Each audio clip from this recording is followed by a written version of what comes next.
সুপ্রিয় দর্শক শ্রোতা, আসসালামু আলাইকুম। সাধারণ মানুষের দুর্বলতার সুযোগ নিয়ে কিভাবে হকাররা প্রতারণা করছে সেই ভিডিওটা এখন দেখতে থাকুন।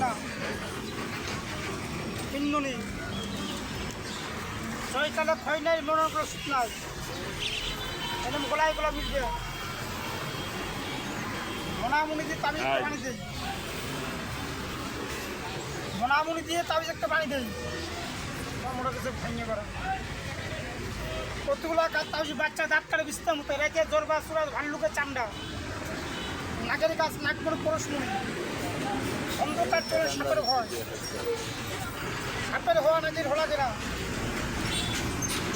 নাকা বাতাস থাকে না কতগুলো কাজ তাবিজটা বানাচ্ছি কতগুলো কাজ দিয়ে তাবিজটা বানাচ্ছি 30টা জীবন তাবিজ পাবেন।